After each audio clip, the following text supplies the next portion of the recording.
Buenas tardes a toda la audiencia de Todos los Fuegos por AM740 Radio Rebelde. Bueno, hoy tenemos el programa 235 y venimos orejeando el programa 240 en el que vamos a cumplir 5 años en el éter, decían antes, en el aire dicen ahora, en realidad estamos en el espacio electromagnético. Exacto. Porque ni una... Bueno, después les explico. Dame una clase. ¿Por qué no es éter y por qué no es aire? Muy bien. Porque por ejemplo, ya que estoy. Dígalo. Las ondas, muchas, se propagan en un medio material. Pero vos golpeás así, el ruido porque se escucha, porque vibra el aire, o vibra el sólido, o vibra el agua. Es una vibración que se transmite por el medio donde... Bueno, el éter es una cosa que inventaron en el fin del siglo XIX, porque cómo se iban a propagar las ondas electromagnéticas si no tenían un medio. Bueno, inventaron un medio que era el éter, que bueno, finalmente se llegaron a la conclusión que no existía el éter. Pero vino bárbaro como recurso discursivo para eso. No, y los físicos lo decían. Bueno, los físicos. Los físicos inventaron el éter. El éter desapareció. Y después la radio, en vez de decir éter, dice el aire. Pero en realidad, la onda electromagnética no hace vibrar el aire. Vibra por sí sola, digamos. Claro. No necesita medio. Así que estamos en el espacio electromagnético. Ahí va. Con la frecuencia. Claro. En concreto. La onda 740 debe ser la longitud de onda, calculo yo. Bueno, después me fijo, la frecuencia. Bueno, entonces le contamos que Omar Rambolá, de Carne de Máquina, un muchacho que está estudiando periodismo, la verdad me hizo una buena entrevista, me hizo decir muchas cosas, porque generó un clima tan bueno, tan relajado, que uno contaba y bueno. Uno se siente bien. Se siente bien. Y el viernes creo que fue, me entrevistó y me hizo también. Hablamos un montón de cosas que yo quería compartir con la audiencia. Ahí va la entrevista de Carne de Máquina. Continuando con el programa y el tema que nos convoca, que es el análisis de la situación actual, las perspectivas y las tareas de la clase trabajadora, ¿no? Y el pueblo pobre. Estamos en comunicación con Daniel De Santis. Fue miembro del Comité Central del Partido Revolucionario de los Trabajadores, del PRTR, en la década del 70, y hoy integra el colectivo Todos los Fuegos Radio. Muchas gracias, Daniel, por la entrevista. Hola, Omar, ¿cómo te va? Un gusto siempre hablar con vos. Bueno, muchas gracias, lo mismo digo. Estábamos en el programa tratando el tema de la situación actual, ¿no? Estábamos evaluando, ¿no? La perspectiva del gobierno, que aparentemente está intentando construir un régimen de nuevo tipo en el país. ¿Vos qué opinión tenés sobre el tema?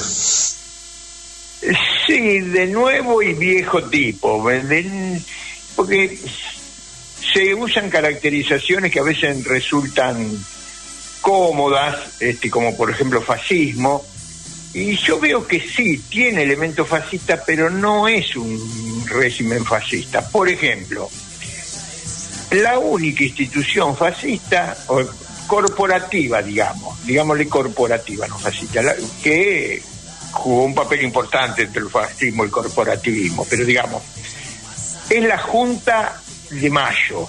¿Por qué? Porque está integrada por representantes de las provincias, del empresariado, de los sindicatos y de alguna otra fuerza viva.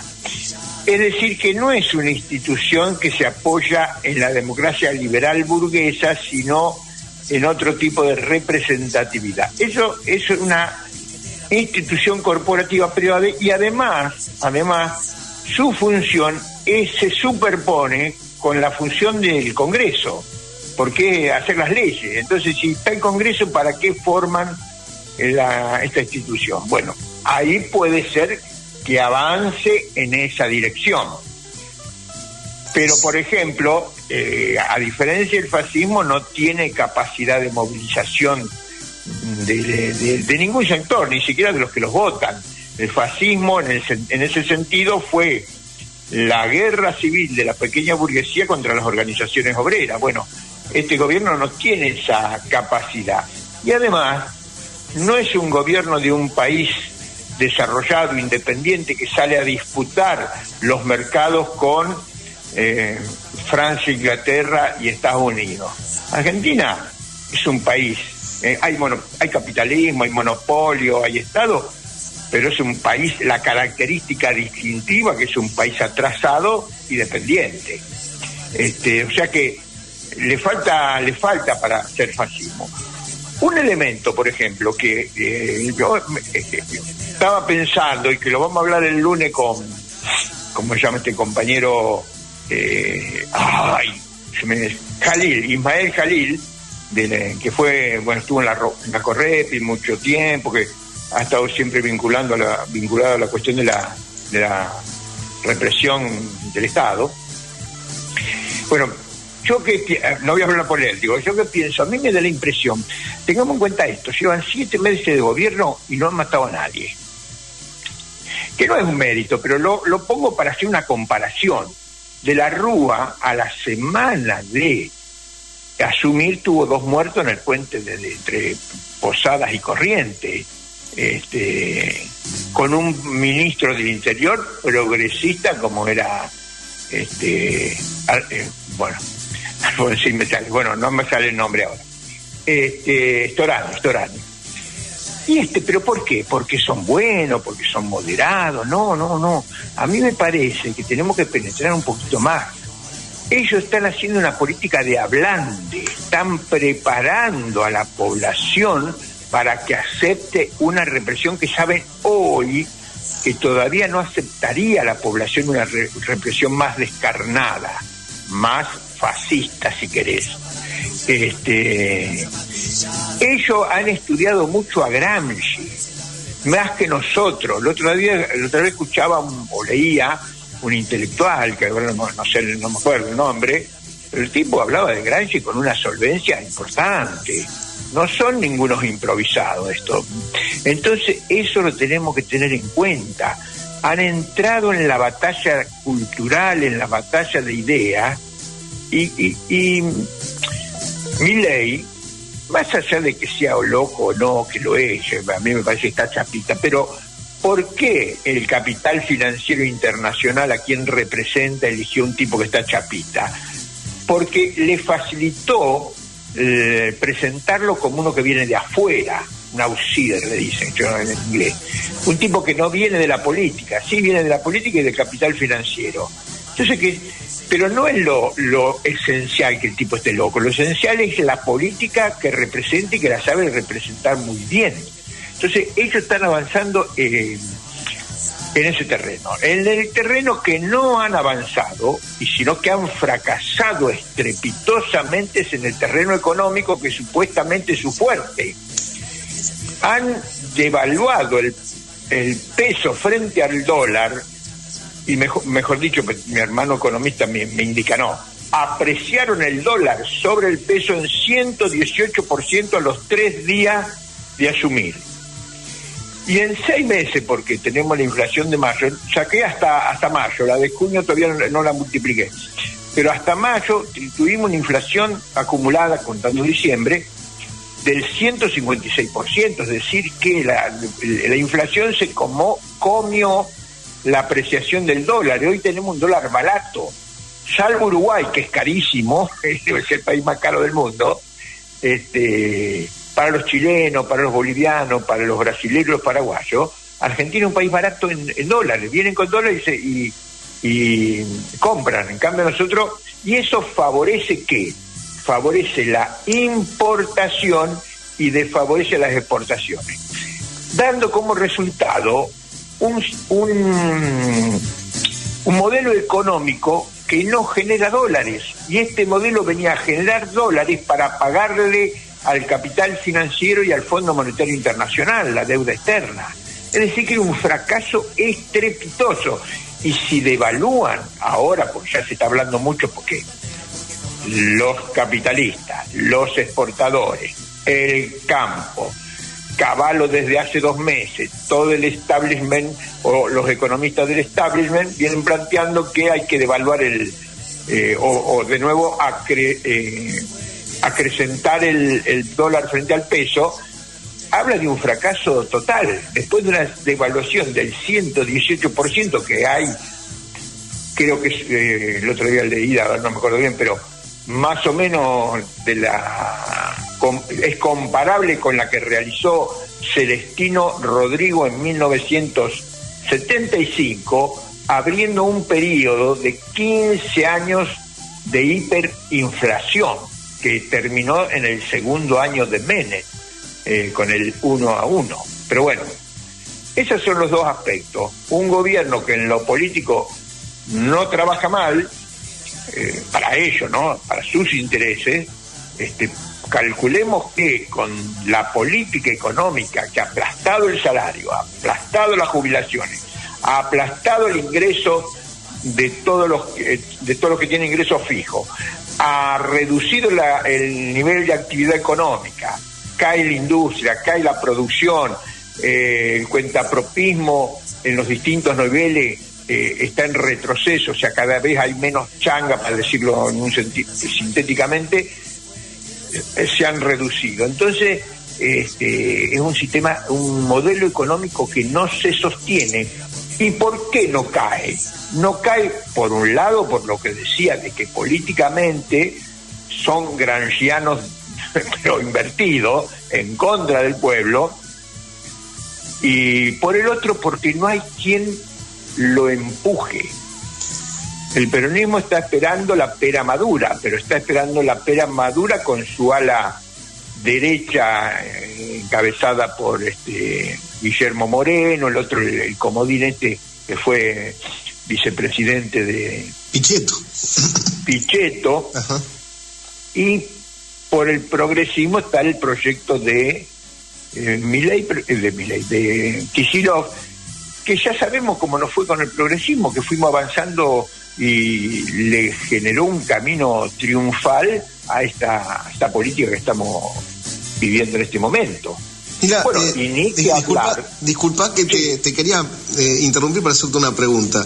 El gobierno sigue emitiendo, ¿no? Porque otro de los fracasos, ¿no?, del gobierno es que no iban a emitir y le están dando a la maquinita a lo loco. Y por otro lado, que en este marco que vos describiste, si logran algún tipo de acercamiento de capitales extranjeros por medio del RIGI para el saqueo, ¿cuál sería el escenario? Bueno, ese es el otro elemento. Están implorando desde el día que asumieron a un nuevo préstamo del Fondo Monetario Internacional, porque tenemos que recordar que Argentina recurre al Fondo Monetario Internacional con Macri. ¿Cuándo recurre? Cuando nos caímos del mundo. Ellos que tanto hablan, critican a los otros que nos sacan del mundo. El que realmente nos sacó del mundo fue Macri, y todavía en el mundo financiero internacional, ¿no? Y todavía no hemos vuelto a ese mundo financiero internacional. Entonces el único que nos puede llegar a prestar es el Fondo Monetario. Ya han ido. ¿A qué va todos los meses a Estados Unidos? A implorar el apoyo económico de Estados Unidos, y no se lo han dado, porque están esperando a ver cómo les sale el trabajo que están haciendo. De todas maneras, el gran capital, el capital financiero, mantiene su apoyo, o sea, no es que le ha retrasado el apoyo. Está apoyado en el capital financiero internacional, está apoyado en que todavía conserva un importante consenso en la población, y está apoyado que no hay fuerza que intente voltearlo. Entonces, bueno, vamos a seguir viviendo esta situación así de incertidumbre, que esperemos podamos revertir, o mejor dicho, volver a los niveles de movilización que tuvimos al principio del gobierno, tanto institucional como de las asambleas populares, los movimientos sociales. Y bueno, ese es el panorama que yo veo. Digamos, si bien emiten, bueno, eso, como ellos mismos dicen, van a seguir generando inflación, han tenido que retener el nuevo aumento, el segundo aumento de las tarifas, porque, no pueden controlar la inflación, porque no leí la inflación ahora, pero creo que anduvo en el 5,2, la inflación de junio. Ajá, sí, anda alrededor un poquito, decían un poquito menos del 5, 4,6, 4,7, por ahí anda. Sí, porque yo escuché la de Buenos Aires, que fue 4,8, pero alrededor de eso debe andar. Pero 4,8 mensual, es una inflación muy importante después de toda la devaluación que han hecho. Y llevan acumulado una inflación en 7 meses, superando ampliamente los últimos 7 meses de Fernández, cuando era terrible, era imposible de seguir viviendo. Es decir, que el gobierno, en el plano económico, fundamental para ello, es un fracaso. Pero no se cae por estos elementos que estamos diciendo. Exactamente, y en relación a estos elementos, a lo que vos nombrabas, ¿no? El nivel del ataque, digamos, porque hubo respuestas, como vos muy bien planteás, ¿no? El surgimiento de las asambleas populares, digamos, sectores de la clase trabajadora que salen a enfrentar los despidos, ¿no? Pero, sin embargo, el nivel del ataque es tal que, vamos a parafrasear, ¿no? esa vieja metáfora, digamos, el ataque viene por el ascensor y la resistencia por la escalera, pareciera.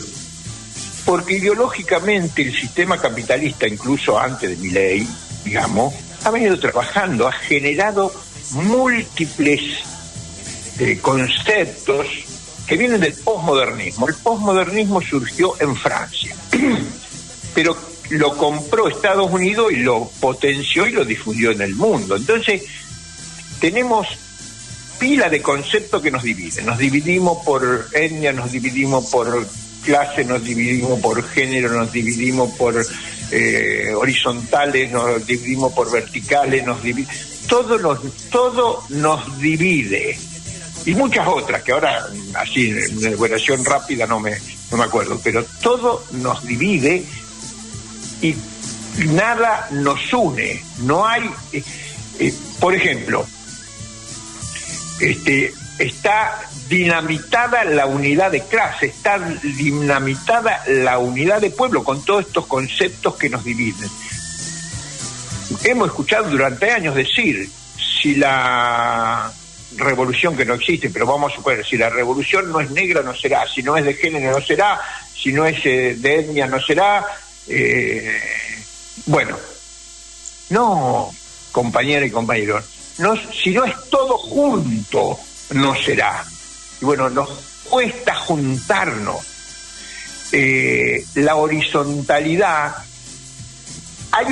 Estoy teniendo un debate en este momento en un grupo que nos estamos juntando a ver si formamos un frente.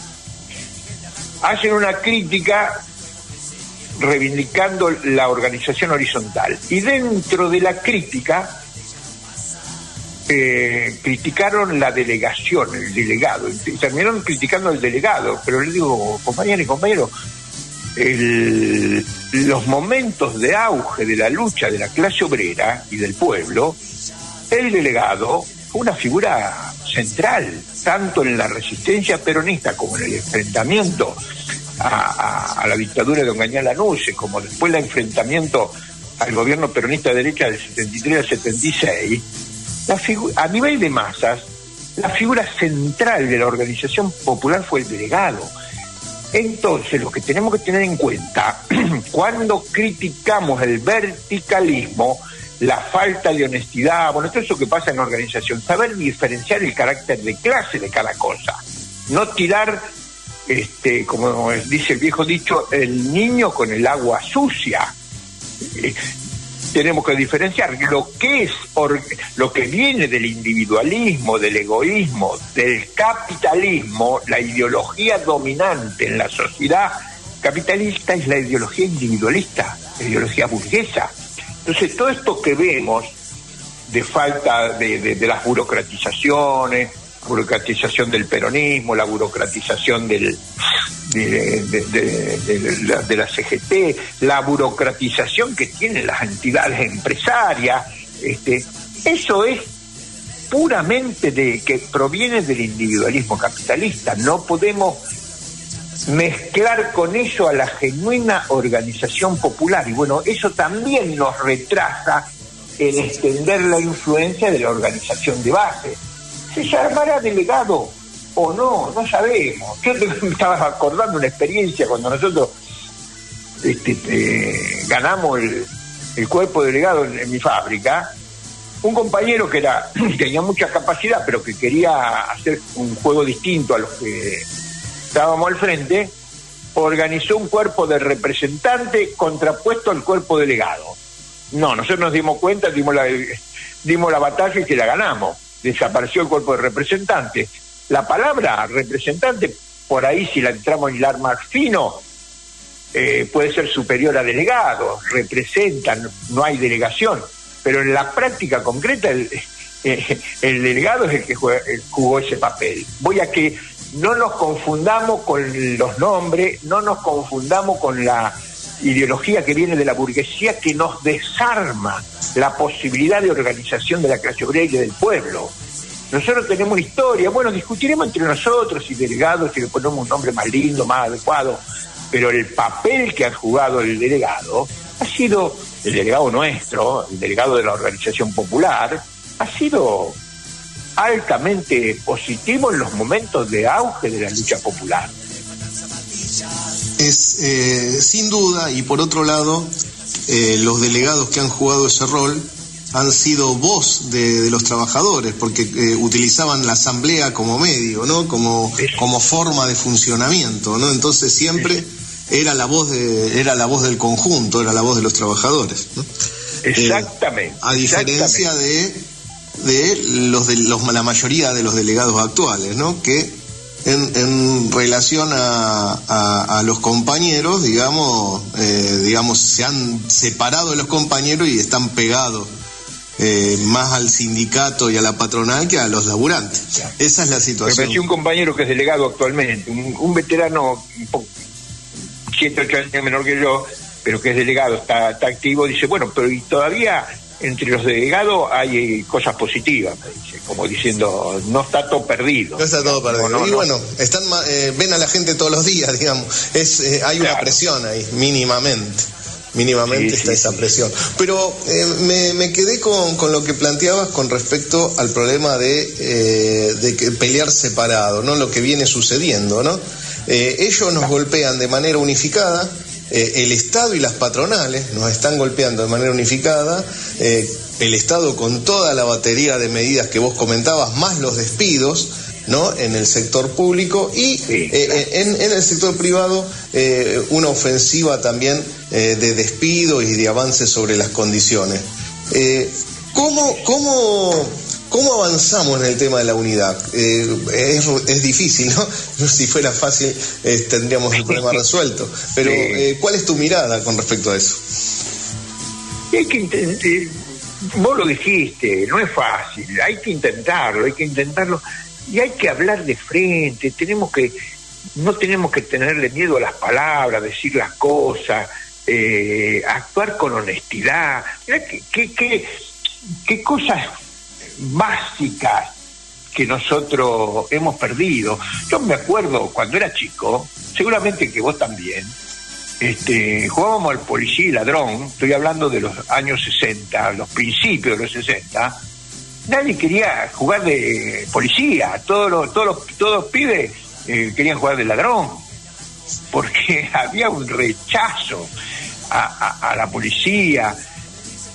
Una cosa que espero se entienda bien lo que digo, había una palabra muy descalificadora que era puto, digamos, y era terrible, machismo, bueno, todo lo que sabemos, pero había una cosa que era peor, que era el buchón. El buchón era más estigmatizado todavía, y sobre esa cultura popular, que criticaba al buchón, al delator, se construyó gran parte del movimiento revolucionario. Las compañeras porque no era solamente de los hombres el coraje estaba metido en la sociedad argentina, en el pueblo argentino, y por ejemplo, ¿por qué la gran mayoría de las militantes y los militantes, y nombro primero a las mujeres, porque fueron más destacadas todavía en esto que voy a decir, aguantaban la tortura días y semanas y meses? Esa cultura popular se expresó en las organizaciones. O sea, tenemos que volver a buscar lo mejor de la cultura popular, el odio al capitalismo, el odio a las fuerzas represivas, el amor por el pueblo, el compañerismo, el no ser delator. Todas estas cosas son la base de la organización popular y de la unidad. Cuando primen estos valores, los valores tradicionales del pueblo, por sobre los que nos impone la burguesía, el capitalismo, bueno, la unidad va a avanzar más rápidamente. Por ahí parece que estoy hablando de cuestiones que no parecen importantes, pero la base cultural es la que te permite organizar férreamente, tener organizaciones férreas, combativas, que puedan enfrentar. Después tenemos que buscar cómo integramos, están los movimientos los movimientos ecológicos, por ejemplo. Pero, compañeros, ahí tenemos que también saber diferenciar, porque también aún no digo ecológico, en general en los movimientos sociales y de base, tenemos que saber diferenciar entre los honestos militantes de esas organizaciones de aquellos que se apropian de las organizaciones y terminan generando estructuras burocráticas. Bueno, es una lucha cultural que tenemos que dar dentro del campo del pueblo, de la clase obrera, del pueblo. Y yo me animo a cometer una herejía, en contra de todo lo que yo pienso, pero hoy tenemos que asumir que no existe el sujeto revolucionario, no existe revolución y no existe sujeto, que primero, bueno, es una relación que va y viene entre los dos. Y me parece que el sujeto que primero va a aparecer, o que aparece a veces, es el sujeto pueblo, que antes, claro, cuando estaba el sujeto clase claramente a la vanguardia, criticábamos el concepto de pueblo, pero bueno, tenemos que revisar. A mí me parece que la lucha del pueblo argentino contra los monopolios, contra el imperialismo, bueno, por todo esto que estamos criticando de los gobiernos capitalistas que hemos tenido y que tenemos, el sujeto pueblo va a aparecer primero. Pero no me olvido del sujeto clase obrera. El sujeto clase obrera se irá construyendo en el marco de la aparición de este sujeto pueblo, porque cuando llegue el momento de que las cuestiones socialistas empiezan a aparecer, ahí inevitablemente vamos a necesitar a la clase obrera. No puede haber socialismo sin clase obrera. Pero bueno, en la lucha por no sé si llamarla independencia nacional, en la lucha por romper con la dependencia, en la lucha por recuperar para empezar a tener por primera vez un país desarrollado, porque la base de la dependencia es la falta de desarrollo. Si nosotros no nos desarrollamos, no vamos a ser independientes. Vos fijate, Omar, que nosotros tenemos un territorio, o por lo menos reivindicamos un territorio de 10 millones de kilómetros cuadrados contando el mar argentino y la Antártida. Gran parte ocupado, el 30% ocupado por la OTAN. Pero ¿cómo haces para garantizar la unidad territorial, este enorme territorio, con un producto bruto de 500.000 millones de dólares? Es imposible, este país va a la desintegración. Yo lo estoy convencido, y no de ahora, de hace varios años que va a la desintegración.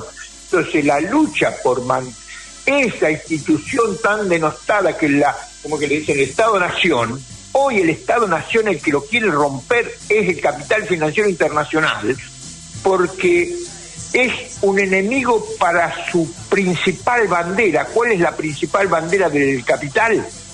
Además de acumularse, la libre circulación de capital por el mundo. Entonces el Estado-Nación es un obstáculo que ha abandonado la burguesía argentina. ¿Quién representa el Estado-Nación en la Argentina? En algún momento lo intentó, lo representó, bueno, podemos debatir, lo representó la política del peronismo, pero el peronismo ha abandonado esa representatividad de la nación. Hoy la nación argentina solo puede ser representada por el pueblo, y ese pueblo, como sujeto, en organización, en movilización, generará ese sujeto superior que solamente será sujeto en la medida que sea representante del conjunto del pueblo. No hay sujeto por decreto, hay sujeto por política que lo convierta en tal. Bueno, en toda esa complejidad que es la organización que necesitamos, bueno, tenemos que movernos y buscar, como decía antes, en la cultura del pueblo, la unidad para la lucha política. Para ir cerrando la entrevista, si tuvieras que plantearle a jóvenes trabajadores que hoy encuentran, digamos, esa desazón, porque también está eso, ¿no? El problema de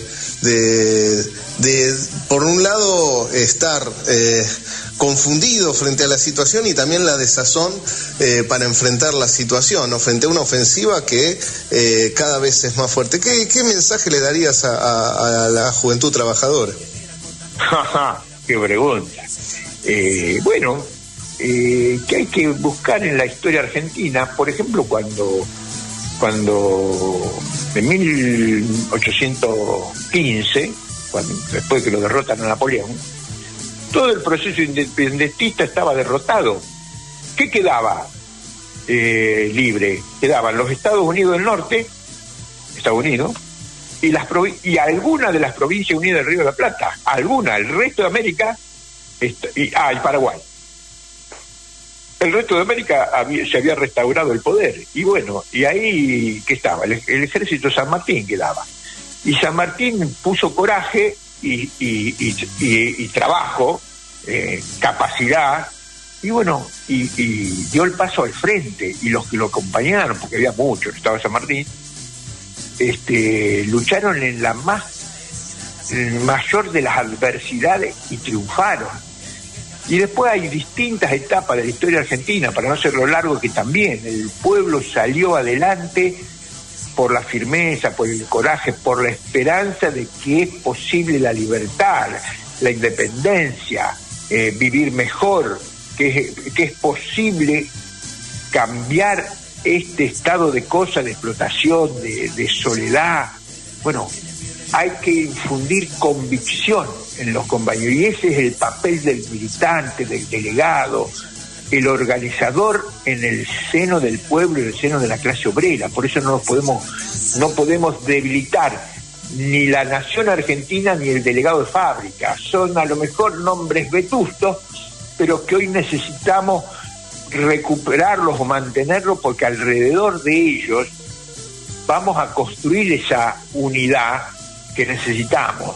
Sé que decirle, compañero de fábrica, estamos viviendo una ofensiva del capital, pero esta ofensiva del capital en alguna medida, y nunca dije esto, pero es no un manotazo del ahogado, pero sí es una reacción del imperialismo y del capital financiero, porque empiezan a sentir su propia debilidad.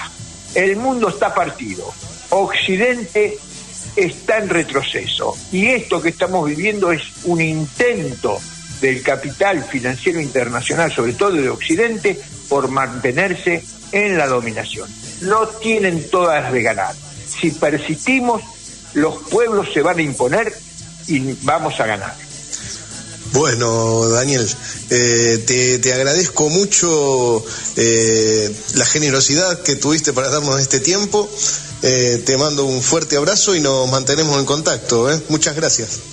Un abrazo, y estamos ahí firmes para seguir en la lucha. Un abrazo grande.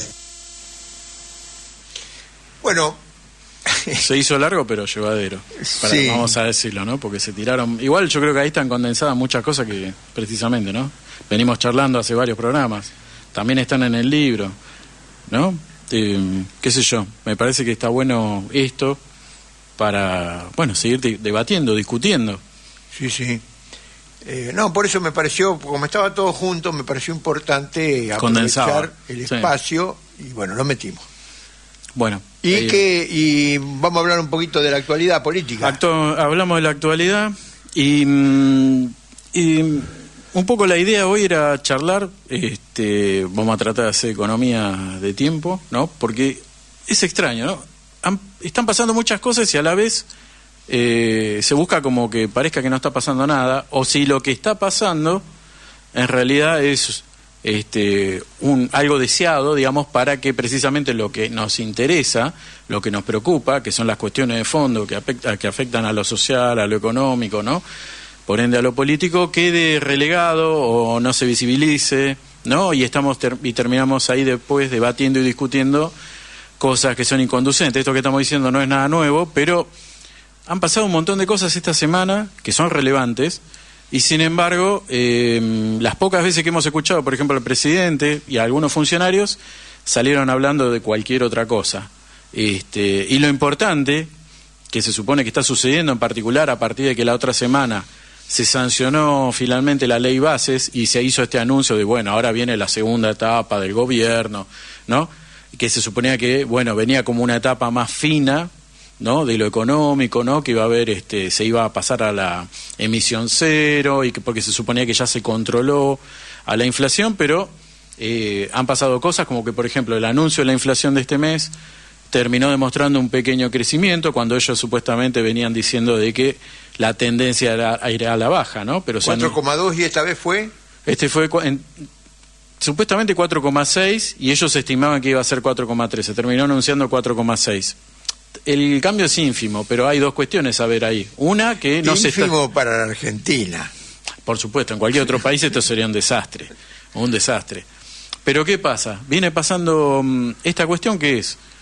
Por un lado, se anuncian estos valores, pero por lo menos yo, supongo que a vos también te pasará y seguro a muchos oyentes y a muchas oyentes, yo cuando voy al mercado no veo que aumentó el 4,6 o el 4,3 o el 5, ponele. Yo veo que sigue aumentando cosas de modo exponencial. Y a lo sumo lo que veo son algunas ofertas de alguna cosa, pero bastante discutible. Digo, no, por ejemplo, el precio de la carne no bajó de ninguna manera. Se mantienen unos valores que son bastante... Bajar no baja nada. No baja, queda ahí. A eso voy. E incluso hay pequeños aumentos en algunas cosas, en algunos artículos. Para que la gente entienda, mirá un ejemplo de la física. La inflación es como no es como la velocidad, es como la aceleración. Vos venías 100 kilómetros... Después 110, 120, 130, eso es la aceleración, aumenta la velocidad. En Argentina también, venimos a 100, capaz que no aumentamos 110, 120, aumentamos 105, 110, 115, 100, pero la velocidad sigue aumentando. Sí. Los precios siguen aumentando. Y la inflación no es que está en el 4,6 como se quiere hacer presentar. 4,6 fue en este último mes, en junio. A eso hay que agregarlo a todo lo que se aumentó desde que inició la gestión. Entonces ya estamos rondando cerca del 80. No hice la última cuenta. ¿80? ¿Y ya estamos ahí? No. Tenemos... 156% hasta fin de mayo. Ahora no hice la cuenta todavía para multiplicarle el 4,6. Estamos en 100... Porque no cuentan diciembre. Claro. Pero Milei estuvo 20 días en diciembre y Milei el 13 de diciembre acrecentó el dólar el 118%. Sí. ¿Por qué lo vamos a sacar a diciembre de la cuenta? Y aparte esta inflación, además, es asimétrica, porque hay cosas que por ahí, algún precio puede que se haya mantenido, que probablemente tenga que ver porque no tenga mucha demanda, pero otras cosas después sí han subido. Entonces, hay una diferencia en esta situación.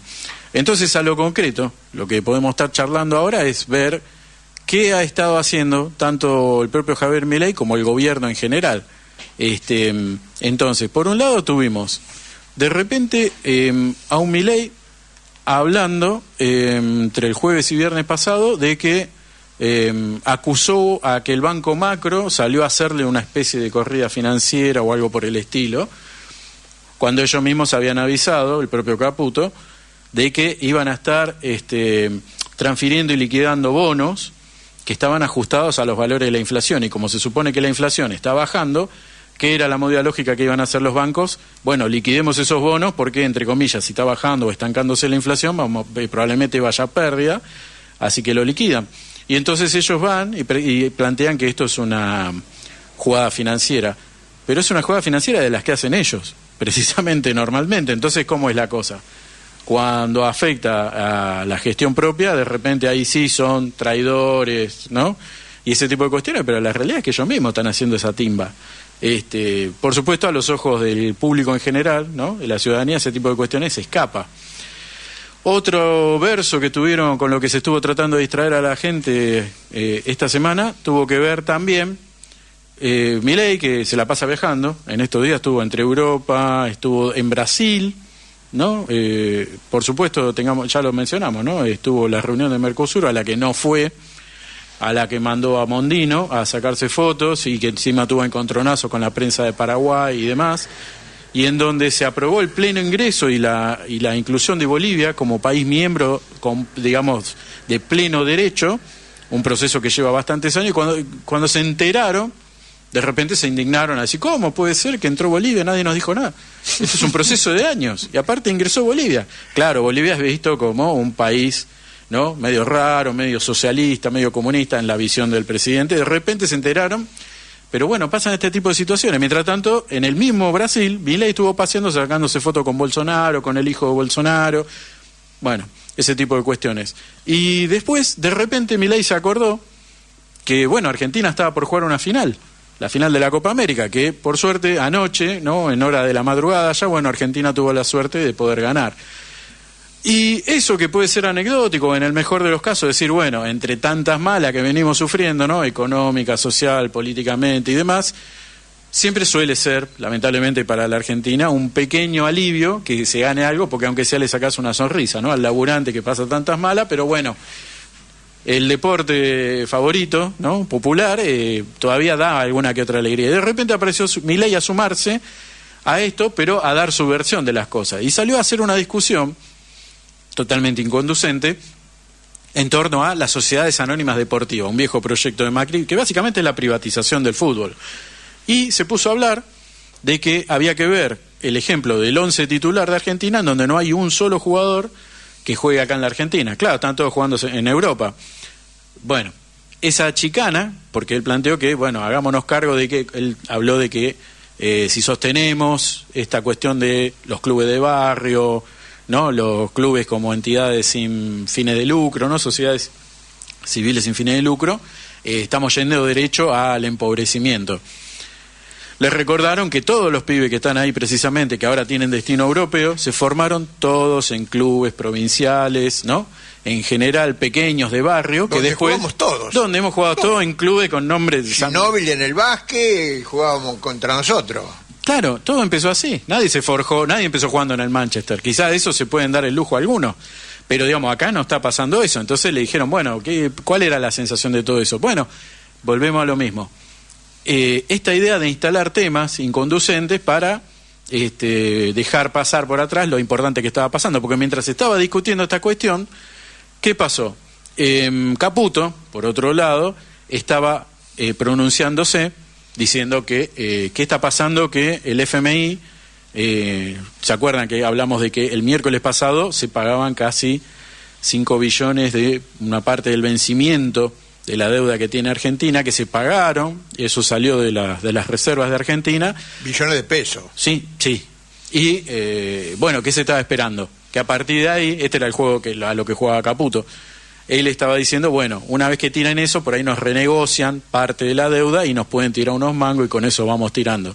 El FMI le dijo, Julia Kosak, ¿no?, que es la vocera oficial, le dijo, muy lindo lo que hicieron, de todas maneras esto no alcanza y todavía no vemos la funcionalidad, digamos, la certeza que tiene este plan que están promoviendo ustedes, que no lo entendemos, porque no lo entiende nadie, ni yo creo que ni Caputo lo entiende, que básicamente es ir metiendo parche y recorte para aguantar, básicamente es esto. Y le dijeron, bueno, muy lindo, pero no le vamos a alargar nada. Vean qué hacer, sigan viendo cómo se financia. Entonces ahora entramos en una espiral desesperada, esto seguramente lo va a mencionar después Robelli, pero ¿qué pasa?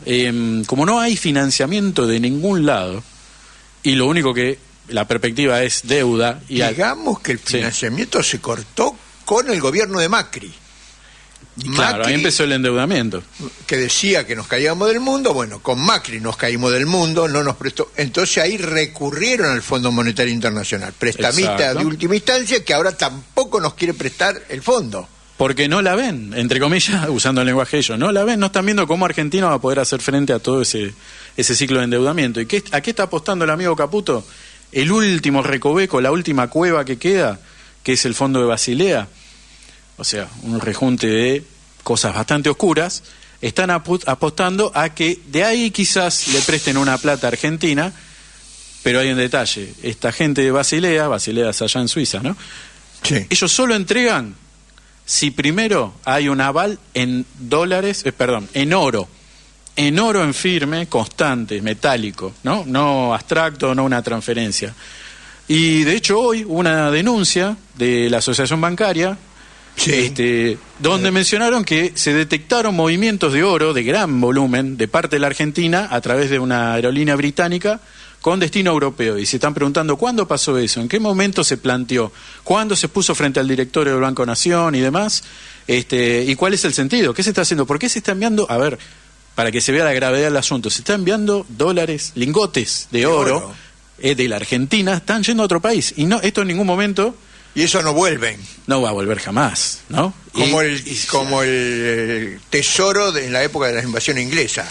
Claro, ese tipo de cuestiones, en foto a lo sumo, nunca más va a volver. Mientras tanto, ¿qué tuvimos? Tenemos al campo, por otro lado, que tiene retenido por lo menos unos 15.000 millones de dólares que se tiene que liquidar de todo lo que hay ahí acopiado, y no lo están haciendo porque una de las medidas que pide el fondo, el fondo hoy está pidiendo tres cosas, el que el Toto Caputo se está haciendo el desentendido. Devaluación, porque es la única perspectiva viable para todo esto, levantar el cepo, acompañado de esto, lo que va a significar que obviamente los números que esta gente que es libertaria, igual hoy lo está controlando así, el cepo, ¿no? Precisamente porque si no el libre mercado absoluto va a significar un desastre. Y la unificación de tipo de cambio. Porque ya lo sabemos, ¿no? Hay un dólar oficial que está a un valor, pero después el dólar real, los dólares reales, que son los que se manejan en oscuro, están duplicando en algunos casos al valor del dólar oficial. Entonces el FMI está pidiendo, blanquéenme eso y charlamos, porque ahí vamos a hablar en serio de un programa de gobierno.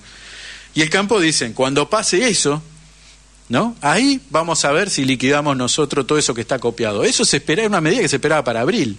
Ya estamos en julio y no se va a liquidar. ¿Y qué pasa si devalúan otra vez? Después de 7 meses que devaluaron 118%, van a devaluar otra vez, otro 120%. Y precisamente el único caballito de batalla que hasta ahora más o menos se sostiene es esta idea como de que se frenó, o cuanto menos, como dicen ellos, se desaceleró la estampida inflacionaria. Entonces, eso que es visto como el único logro, entre comillas, o que por lo menos pueden decir, bueno, esto lo hicimos, porque después todo lo demás no se hizo nada. Todo lo que se anunció, hasta ahora lo único que vimos son recortes de financiamiento, desmantelamiento de estructura estatal, de ministerios, recorte de planes sociales, recorte de... Bueno, todo lo que ya sabemos que está sucediendo. Entonces, en principio, lo que dicen los sujetos que dan vuelta ahí por casa de gobierno es que cuando este tipo de cuestiones se le plantea... Caputo tiene un plan en la cabeza. Milei no le pregunta mucho, aparentemente. Y cuando le dicen, che, pero vos te das cuenta que, digamos, no es que esto se maneja solo en el plano de lo económico, pero sí, o sea, hay un plano de lo político. Pero igual, si lo económico no funciona, igual hacete a la idea de que va a explotar todo lo demás. Él se desentiende. Él dice, vamos porque funcione esto. Que Caputo no es un economista. Tendrá algún título. Caputo es un tipo que se dedica a la finanza en beneficio de las empresas. Exacto, es un tipo de mesa de dinero. Exacto, coincidimos justo. Y para cerrar todo esto, mientras pasa todo esto, o sea, todo esto es una bomba que se viene acumulando y esto puede explotar en cualquier momento porque donde o el FMI se plante O los sectores, de hecho esta semana hubo una escapada, por eso estamos diciendo, el dólar casi se duplicó, el dólar real que manejan en las cuevas y en el comercio internacional. 150 y pico llegó el blue. Es una locura. Bajó un poco ahora. Hoy se anunciaron medidas, pero siguen siendo medidas de control.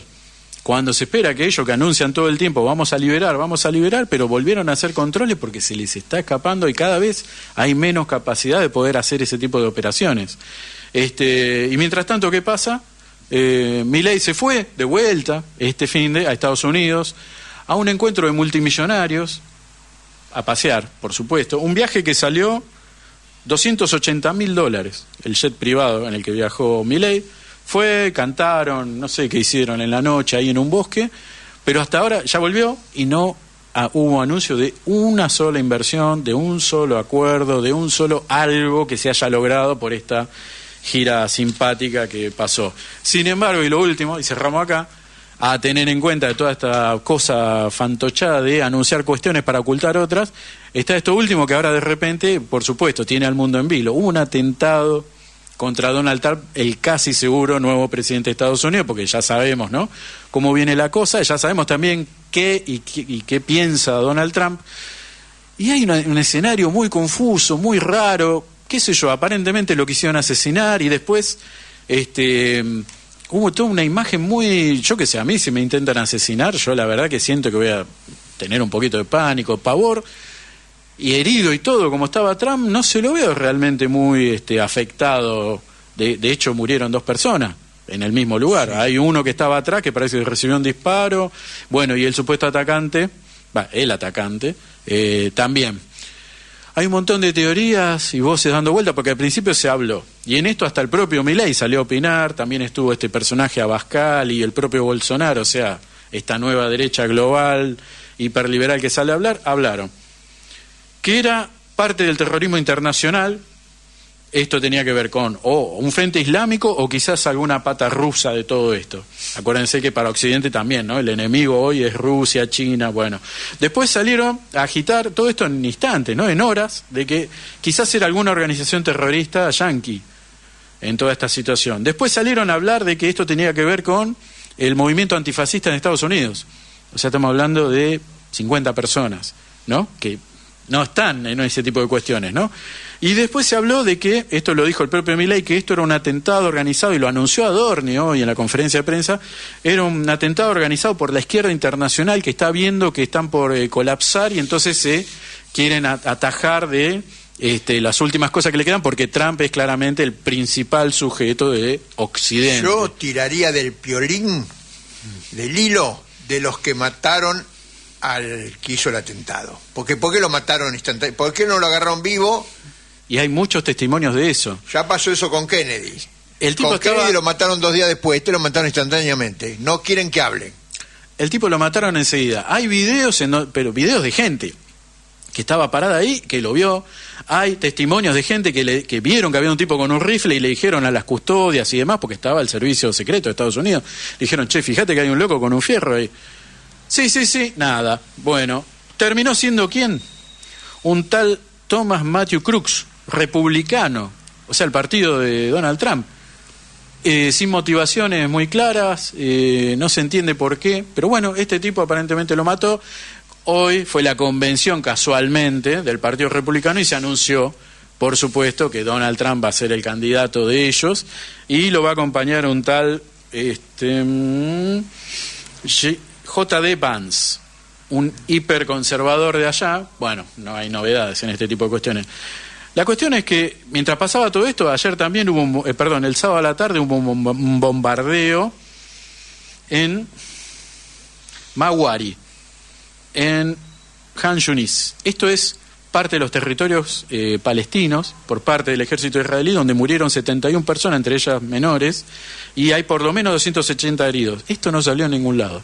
El atentado contra Trump sí ha obligado a sensibilizar a que salga hasta Díaz-Canel de Cuba, salió a tener que decir, bueno, nos solidarizamos, digamos, ¿no? Entonces la cuestión ahí es, ¿no?, cómo funcionan los medios, cómo imponen, cómo construyen agenda, cómo establecen una forma de ver las cosas y cómo mantienen, por supuesto, este prisma de la estupidización, ¿no? Bueno, Bien, ahí tenemos en línea a Horacio Robelli, así que vamos a seguir derecho viejo. Hoy el programa viene con muchas complicaciones de horario, en lo demás no, en el contenido es como siempre, sustancioso. ¿Querés escuchar por lo menos el principio del tanguito? Dale, por supuesto, supuesto, Daniel. Veamos por lo menos un minuto del tanguito de todos los lunes.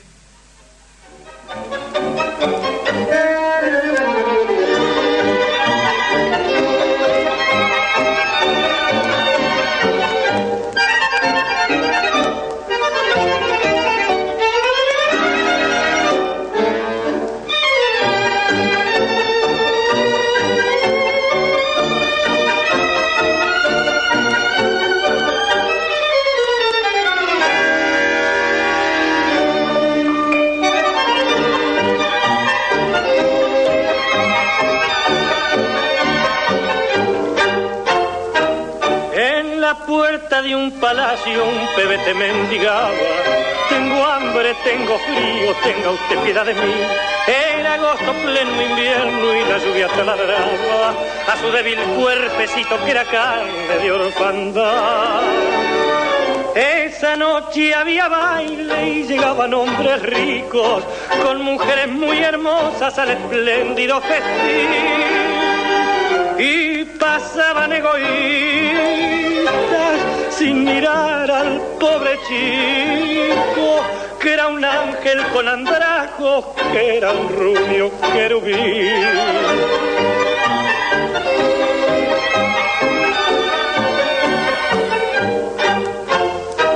Un pedazo de pan duro mordisqueaba amargamente, repitiendo con tristeza de un níquel, por favor. Y la música llegaba con sus notas estridentes, como un látigo llegaba hasta el alma del menor. Pasó en eso otro mendigo, un mendigo de experiencia, un anciano que sabía la manera de pedir. Y al mirar al muchachito, conmovióse su conciencia y con voz aguardentosa se le oyó decir así: nunca pidas tu limosna donde hay fiesta y alegría, que la gente que es alegre nada sabe del dolor. En los tristes cementerios y también en las iglesias siempre se halla un alma buena y un piadoso corazón. Esta noche es para hombres y por eso te aconsejo que abandones esta... Horacio. Sí, te escucho perfectamente. Bueno, de Di Fulvio.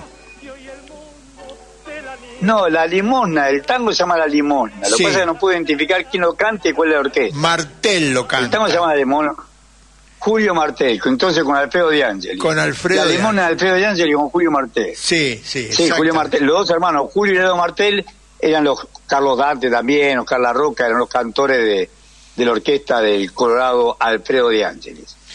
Alfredo De Angelis, exactamente, me confundí. Bueno, escúchame, Horacio, acá viene complicado. ¿Por qué? Por supuesto. ¿Qué están haciendo? Muy complicado. Esto que ahora el Banco Central va a salir a comprar dólares, ¿por qué no nos explica todo eso? Bueno, mirá, primera pedida. Esto de que ellos dicen que están cortando todos los medios para crear dinero es mentira, porque los put es un seguro de liquidez.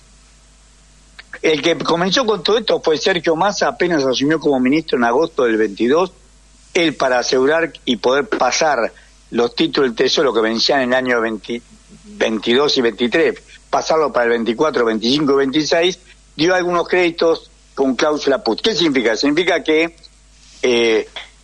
vos tomabas un título del Tesoro Nacional, por ejemplo un bono global o un bonarco, un bono que querías, y que tenías un contrato de seguro de liquidez por el cual el Banco Central, vos presentabas el título y el Banco Central te daba la plata más los intereses ganados hasta el día anterior. Eso es la cláusula put. La cláusula put es un seguro de liquidez. ¿Qué pasa? Que hay, o sea que el total de la base monetaria son 22 billones de pesos, con B larga, 22 millones de pesos. Bueno, los títulos del Tesoro que tienen cláusula put son 16 billones de pesos. ¿Te das cuenta que es una mentira? Todo este gobierno es una mentira. Ellos no pueden decir que no puede que están cortando toda la forma de emisión, porque todos aquellos que tienen este contrato y son títulos de deuda del Tesoro de la Nación por 16 billones de pesos con B larga, 16 mil millones de dólares, serían 16 mil millones de dólares, van al Banco Central y lo cobran. Este fue el problema que tuvo y esto fue lo que expandió la base monetaria. El 28 de junio la base monetaria era 18 billones de pesos. ¿Pero qué pasó? Que 4 billones de pesos, los principales fueron el Banco Río y el Banco Macro, 4 billones de pesos fueron lo que aumentó la base monetaria porque estos ejecutaron su cláusula put. Llevaron títulos de deuda del Tesoro de la Nación al Banco Central y el Banco Central tuvo que emitir para pagarle 4 billones de pesos, 4 mil millones de dólares en 3 días. Por eso, del 28 de junio al 1 de julio aparece aumentando la base monetaria en 24. Después regularon 2.000 más y por eso ahora es 22 billones. Decime, Daniel, que se entiende esto que estoy diciendo, que estoy contando esto que estoy contando. Que tuvieron que emitir pesos por 4.000 billones, por 4 billones, perdón, por 4 billones para poder hacer frente a la cláusula put de los bonos del Tesoro. O sea que y esos bonos lo tenía, fundamentalmente lo tenía el Banco Macro y el Banco Santander, que acá es el Río, Santander Río. Esos dos bancos fueron los que más liquidaron, porque ya te digo, todos los bancos tienen títulos del Tesoro, sí, porque este gobierno le permitió cambiar las LELIQ, solucionó el problema como hemos hablado contigo otra vez, solucionó el problema de los bancos pasándonos la deuda a nosotros. Entonces, inclusive, para que se pasen esos títulos del Tesoro, lo que había sido como un aliciente para Massa, para Caputo fue una generalidad. Por eso es que hay 16 billones, o sea, 16 mil millones de dólares con cláusula put. Eran títulos de LELIQ, eran títulos de deuda de los bancos, del Banco Central con los bancos, y se sacaron el tumor ellos y nos pasaron la deuda a nosotros. Ahora pasa a ser deuda pública, aumenta la deuda pública. Dentro de esa deuda pública que aumentaron, hay 16 billones de pesos. Es en pesos, pero equivalente a 16 mil millones de dólares en cláusula put. Bien. Ahora dice, vos acá me decís, finalmente el Banco Central comprará dólares en el mercado único libre de cambio, que es el mercado oficial de compra y venta de dólares. Y la emisión de pesos equivalentes será esterilizada con la venta de dólares en el mercado de contado con liquidación. ¿Por qué no le explicás a la audiencia esto que te acabo de leer? Mira, ellos sueñan con esta medida. En realidad es un sueño que tienen.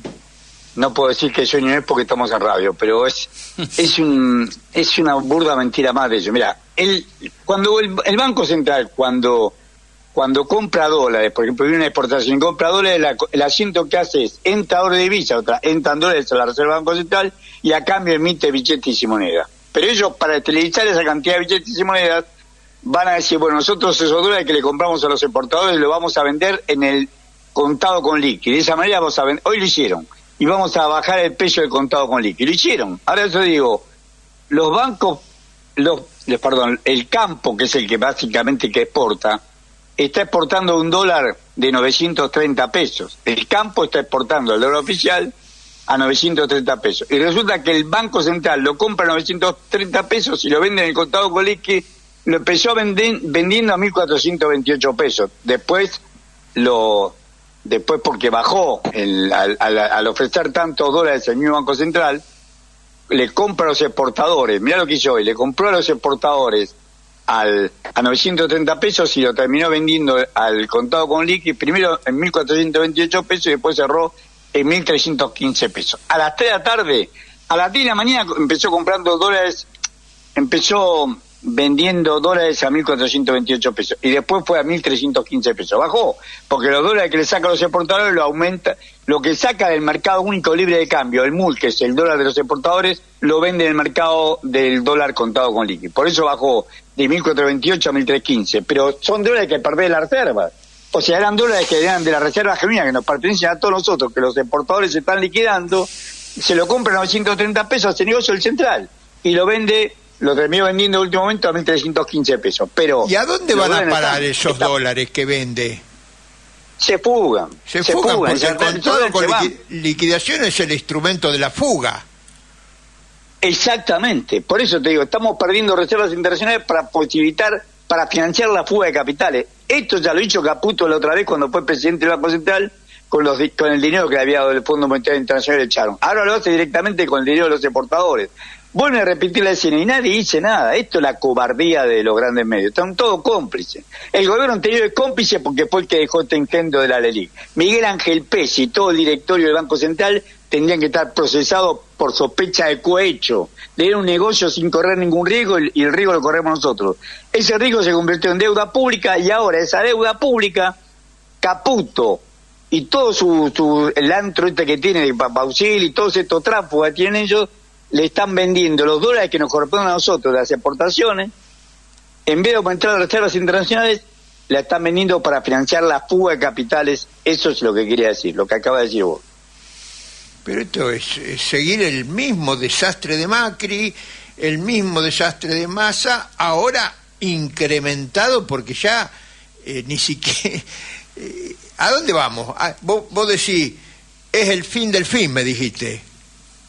El principio del fin. ¿Por qué? Porque esto, el mismo mecanismo, siempre que hacen este mecanismo, el problema es el siguiente, ellos siempre deliraba, no creo que haya tenido nunca la posibilidad de hacerlo, pero siempre deliró, dejaba trascender que el Fondo Monetario Internacional iba a poner un fondo fresco que iba a poner el Fondo Monetario Internacional, 10.000 millones de dólares que iba a poner el Fondo Monetario Internacional, y con eso ellos cerraban el año. Resulta que el Fondo Monetario Internacional se cansó de todas estas, dejaba de decir, no decía nada, pero Julie Costa, y ahí se desata el problema, el 10 de julio, el miércoles 10 de julio, dio un comunicado. Julie Costa es la vocera oficial del Fondo Monetario Internacional. Ajá. Dijo claramente que el fondo no le iba a dar, que no había ninguna tratativa de darle a la Argentina nada. Ya le había dicho Guita Copinach, pero nunca le habían dado formalmente. Le había dicho varias veces a Caputo que antes estaban Egipto y Pakistán, que este año iba a haber un solo dólar para Argentina. Pero ahora, dado que la relación pasó a ser mala, entonces el fondo dice, nosotros no vamos a dar un solo dólar de préstamo a la Argentina. Manuel Adorni, que es el vocero presidencial, el jueves tuvo que reconocer, en un lenguaje rebuscado, pero tuvo que reconocer que era cierto, que no había ninguna solicitud de crédito, ninguna solicitud escrita. Yo puedo con vos, te puedo pedir plata, pero si no te firmo un cheque, un pagaré, vos no me vas a dar un peso. Bueno, esto es lo que pasó, no había nada escrito, y ahí fue lo que se produjo este derrape. Enseguida entraron a comprar dólares. Para parar esa sangría de dólares, el gobierno vende los pocos dólares que tiene. Vos fíjate, si le vas a pedir al Fondo Monetario Internacional dólares, porque no puedes pagar. Y ahora te digo qué es lo que no puede pagar. No puede pagar. Sin embargo, ahora agarra los pocos dólares que tiene. Sí. No, y para despedirnos, ¿qué pasa con el oro de las reservas que tiene el banco, el Tesoro? ¿Qué pasa? Parece que se van para Basilea, para Suiza. Bueno, yo te voy a decir una cosa, todos los países del mundo, no solamente Argentina, pueden colocar títulos. Generalmente el Banco de Basilea es uno de ellos, también el Banco de Londres, son bancos que reciben oro y te pagan, eso se llama señoriaje, te pagan un interés por ello. Pero y el Banco Central está facultado para hacerlo, está dentro de su facultad, pero tiene que ser un acta pública. Acá la denuncia que yo leo que le hace Palazzo, que le hace la bancaria, la denuncia claramente que le hace bancaria, que en forma oculta, o sea, que nos quieren ocultar a nosotros que el oro, porque ellos como necesitan dólares, precisamente para pagarle a los que se están fugando, no es que dólares para reconstituir nuestras reservas, son dólares para pagarle a los que se están fugando, porque el compromiso de Caputo es que trajeron dólares, lo convirtieron en pesos, ganaron fortuna en pesos, pero no hay dólares para que se conviertan esa ganancia en pesos en dólares y se vayan. Entonces, lo que quiere el gobierno es traer dólares. Y una forma de dar dólares es que el Banco Suizo, del Banco de Basilea, que es el Banco de Bancos, darle prenda el oro. Y ahí sí, digamos, lo que es ilegal, lo plantea bien Palazzo, es ilegal que no se haga públicamente, tiene que haber un acta del directorio que autoriza esto. ¿Salen del Tesoro y van al Banco de Basilea, el lingote físico? Sí, sí. ¿Se van? Exacto, si salen del Tesoro y van. Siempre fue así, siempre sacaron. Lo podés sacar, pero lo tienen que hacer por decisión del directorio del Banco Central, que tiene soberanía para eso. Bueno. Pero, primeramente tiene que haber un acta para hacerlo. Y después tiene que ser para qué quiere ese dólar. Que digan que ese dólar quieren para pagarle la fuga a los que se van. Claro. Legalmente pueden hacerlo, pero tiene que haber una. ¿Y por qué no hicieron el acta? Porque tienen que decir para qué quieren esos dólares. ¿Por qué prendás el oro? Lo mismo que vos tenés una joya de tu mamá. Ponele que tu mamá te haya dejado una joya y vos agarrás como el banco prestamista, como dice el tango. Entonces vos vas y prendás la joya del banco prestamista. ¿Para qué querés la plata? Tus hermanos te van a decir, escúchame, ¿para qué querés la plata? Prendete la joya a la vieja, ¿para qué querés la plata? Bueno, acá lo mismo. Claro, vos tenés que justificar. Está clarito, Horacio Robelli. Bueno, otra vez, esta película ya la vimos, se están llevando los dólares, bueno, y vaciando a la Argentina. Eso es lo que quiero decir. Acá el principio del fin es ese. Le vuelven a pagar para que la ganancia que tuvieron de los que vinieron y ganaron fortuna comprando títulos públicos ajustados por inflación, quieren pasarse a dólar, y Caputo, que cobra comisión por esto me hago cargo de lo que digo, si no, ¿para qué lo va a hacer? Que cobra comisión por esto, Caputo, Bausili, Werner, todo esto tienen que estar acusados también por cohecho, lo mismo que Miguel Pese, con el regalo que dio a los bancos, con la LELIC, acá tienen que ser acusados de cohecho, porque están financiando la fuga de capitales a los bonistas, los que vinieron y compraron títulos de deuda argentina en pesos y ahora están los dólares para que se vayan en dólares. Esto es lo que hay que prohibir. Milei, Caputo, Bausili, Sturzenegger y todo roban de la caja grande, como le dijo yo a la gente en la calle, roban de la caja grande. Esto están robando, porque lo que vos decís que están robando, se lo van la coima, las comisiones, los cohechos. Así que, Horacio, muy clarito, así que nos vamos a hablar con otro amigo, Horacio Robelli. Muchísimas gracias, Daniel. Bueno, un fuerte abrazo para Horacio Robelli, que nos ha esclarecido de cómo nos están robando de la caja grande, se están llevando los lingotes de oro a escondida, a la noche. Ismael Jalil, ahora nos estamos escuchando. ¿Cómo andás, Daniel? Perfectamente, y siempre gratamente, aunque ingrato el tema, gratamente sorprendido por los conocimientos que socializa el amigo Robelli, ¿no? Bueno, mira, ya le dijimos a la audiencia, voy a repetir un poquito, yo no sé cómo lo ves, a mí me parece que, bueno, desde el punto de vista económico, en el tembladeral está el gobierno. Ahora, desde el punto de vista político, los tipos de alguna manera tienen alguna base de sustentación. En concreto, con respecto a la represión, ¿cómo ves vos que han instrumentado la política para reprimir al pueblo, para garantizar todo esto que se están robando hasta los lingotes de oro del Tesoro argentino? Bueno, en primer lugar, creo que lo que hay que hacer notar es que nosotros estamos viviendo un momento que podríamos caracterizar desde el punto de vista de la coyuntura. Para mí estamos ante un verdadero cambio de régimen. En ese sentido, ningún proceso represivo se despega del proceso económico, así que está íntimamente ligado, porque un proceso económico de estas características, como el que encabeza Milei y compañía, lo que está refiriendo es la necesidad de una gran concentración de poder, y esa gran concentración de poder implica que tiene que concentrar la riqueza, pero fundamentalmente para lograrlo tiene que concentrar todo el despliegue y el uso monopólico de la fuerza en manos del Estado.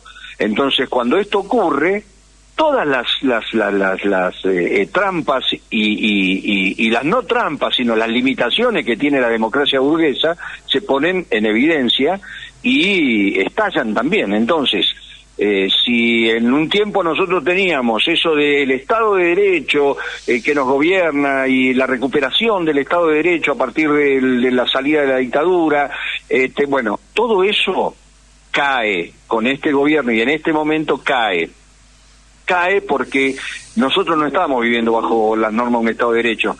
Lo contrario a un Estado de Derecho es un estado de excepción, que normalmente nosotros lo conocíamos como aquel que se suspendía las garantías en función de alguna situación extrema, como podría ser un levantamiento interno, una guerra, una tragedia a nivel nacional, etcétera. Donde ahí entonces el Estado, a través del estado de sitio, la proclamación del estado de sitio, suspende las garantías.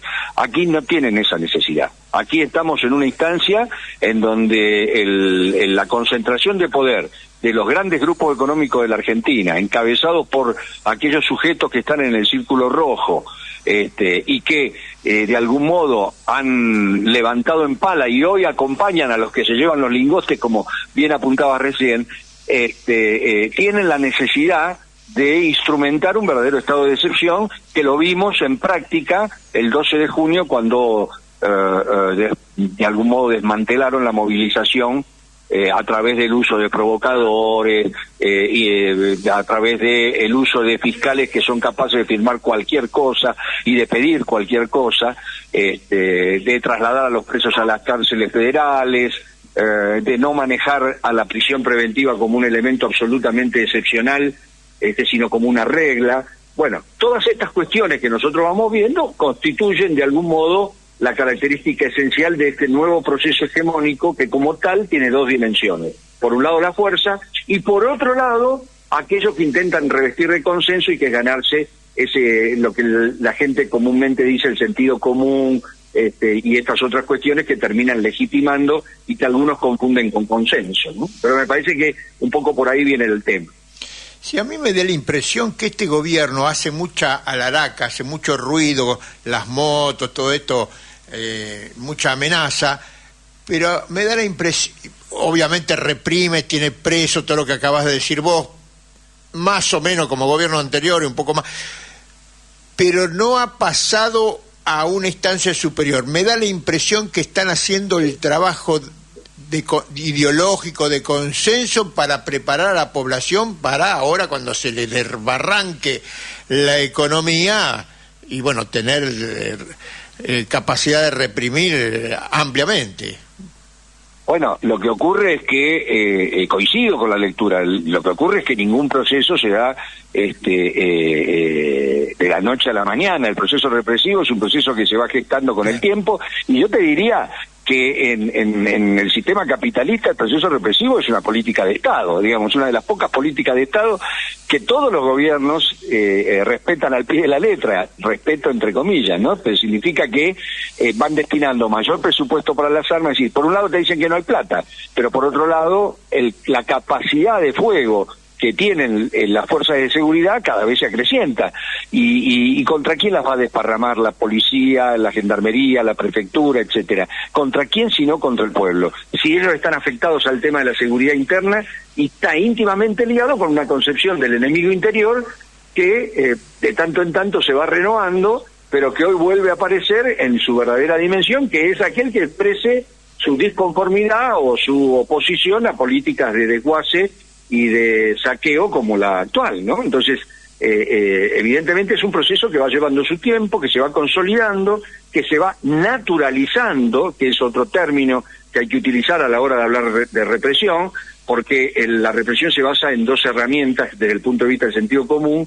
Una es la invisibilidad y la otra es la naturalización. La invisibilidad significa ocultar aquellas cosas que podrían poner en evidencia el sistema. Por ejemplo, la existencia de los provocadores del otro día, ¿no? No necesariamente se hace tapando, a veces mostrando, distorsionando lo que está ocurriendo y adjudicándole a los manifestantes una actitud que de ninguna manera habían tenido. Esa es una forma de invisibilizar, porque de algún modo distorsiona la visión de la cosa. Y la otra es la naturalización. Y entonces terminas planteando que ocupar el espacio público, ejercer el derecho de protesta y de manifestarte, empieza a ceder frente a la posibilidad de que el Estado pueda, de algún modo, ejercer la represión como lo hizo el otro día, porque lo natural es que las calles queden libres de todo tránsito.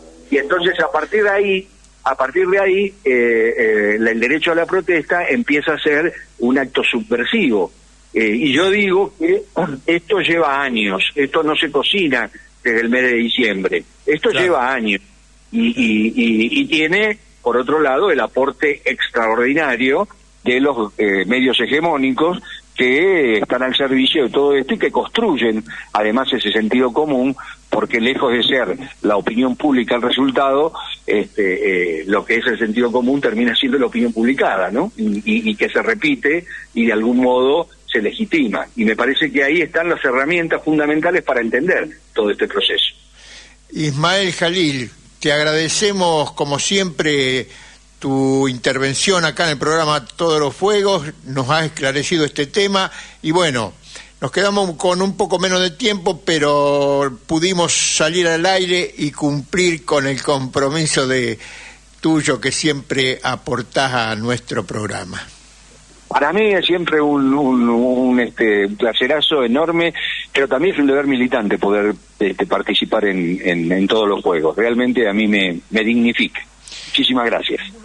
Al contrario, los agradecidos somos nosotros y de acá nos vamos rápidamente a la columna de los periodistas amigos de Cuba, que ahí tenemos un sanguchito y podemos meter los 8 minutos 30 segundos de la columna que nos llega habitualmente informándonos de la situación de la isla revolucionaria. Hola audiencia, amigas y amigos, habla Alberto Más, secretario del Club Argentino de Periodistas Amigos de Cuba, retomando nuevamente con ustedes este espacio semanal de análisis y resistencia latinoamericanista y antiimperialista que llamamos Voces por Cuba. Después que entre pecho y pecho haya tenido el deseo de quemar, de matar, de vengar y de vencer. No es novedad para los oyentes informados que los Estados Unidos, con su propaganda cínica y mentirosa, las ahora llamadas fake news, busca justificar su cruel asfixia económica contra la revolución cubana y que pese al terrible bloqueo y a las necesidades y privaciones que le ocasiona al pueblo, Cuba resiste y construye una sociedad distinta. El canciller de Cuba, Bruno Rodríguez, ha informado esta semana cómo políticos estadounidenses y del Departamento de Estado han redoblado las calumnias contra Cuba con el único objetivo de cosechar votos en el sector de la mafia anticubana, fundamentalmente en Miami.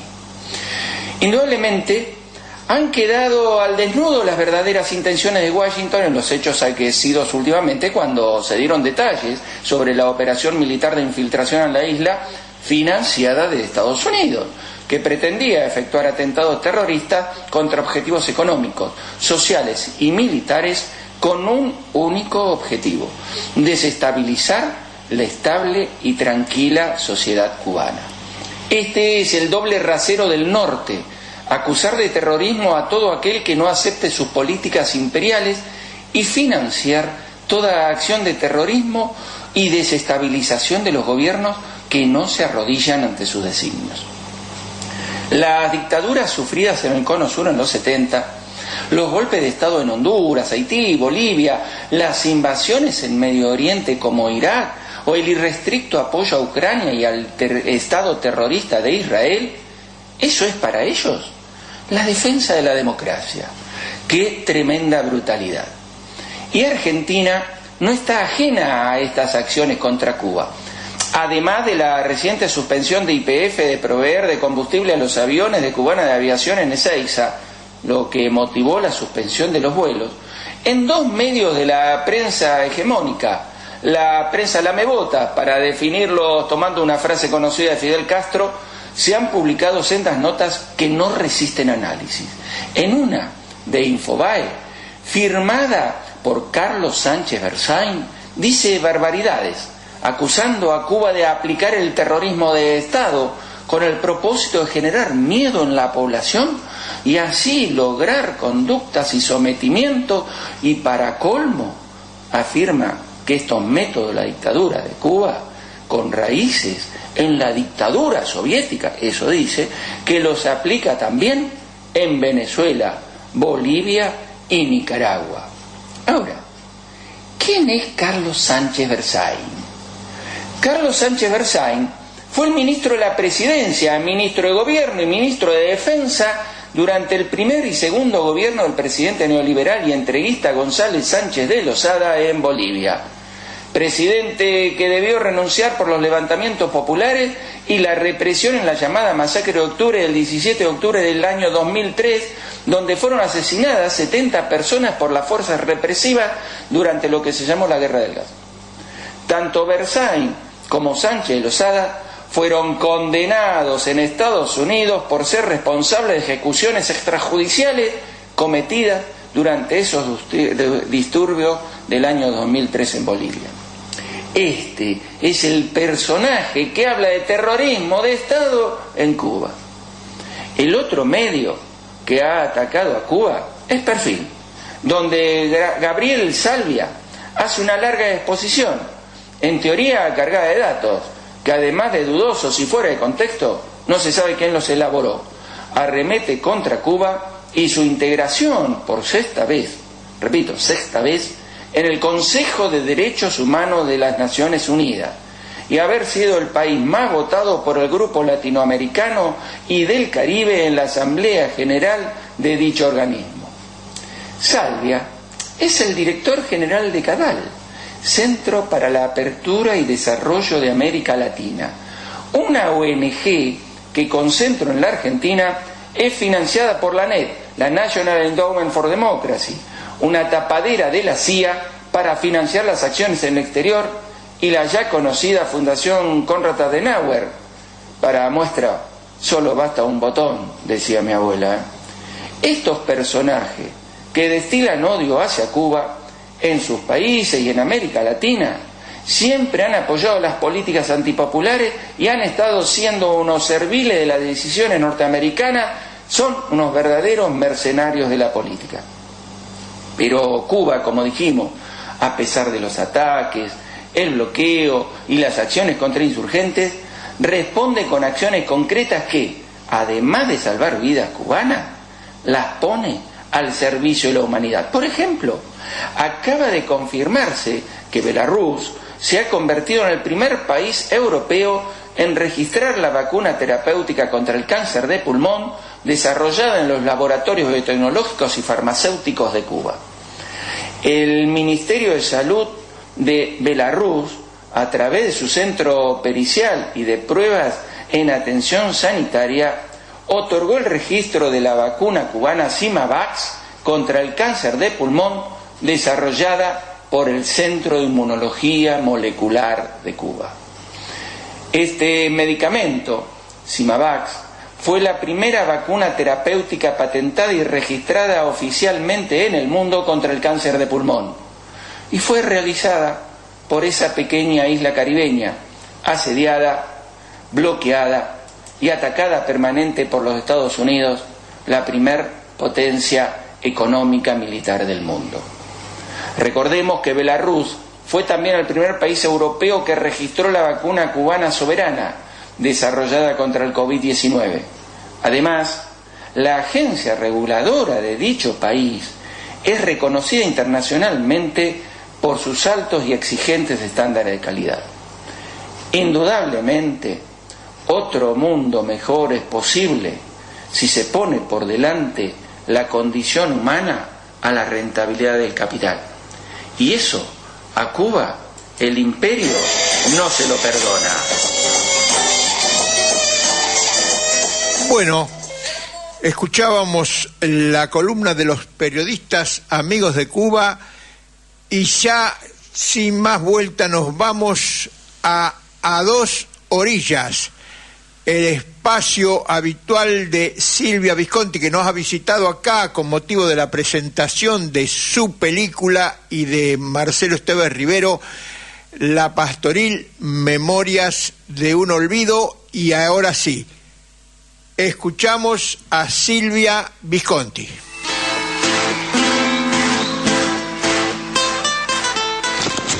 Buenas tardes, Daniel. Buenas tardes, Javier. Buenas tardes a toda la audiencia de Todos los Fuegos. Esta intervención mía hoy está grabada porque, estoy viajando de regreso a Montevideo después de la presentación del documental La Pastoril, Memorias de un Olvido. Y hoy quería acercarme a la vida y la obra de un escritor argentino, tal vez un poco olvidado, que supo hacer de la literatura un instrumento de compromiso con la sociedad de su tiempo. Me estoy refiriendo a Umberto Constantini, dramaturgo, poeta, novelista, ensayista. Bueno, fue hijo único de una familia de origen ítalo-judeo sefaradí y nació en Buenos Aires el 8 de abril de 1924, residiendo en el barrio porteño de Villa Pueyrredón, junto con sus padres, ¿no?, durante la infancia. Luego hizo estudios universitarios, se recibió de médico veterinario y ejerció esta profesión en los campos cercanos a Lobería, a donde se trasladó con su esposa Nila Nur Fernández. De ese matrimonio con Nila nacieron 3 hijos, Violeta, Ana y Daniel. Estuvo en Lobería hasta 1955, cuando regresó a Buenos Aires, y aquí en Buenos Aires ejerció múltiples oficios, no solamente como veterinario, sino también como vendedor, ceramista, y bueno, su pasión de todos estos tiempos, desde su estancia en Lobería y hasta el momento de su muerte, fue la escritura. Escribir, corregir, volver a escribir, eso diariamente y con una grandísima disciplina, fue la impronta de Constantini, que solía decir que él estaba atornillado a la silla. Fue un hombre político, un hombre con una fuerte militancia.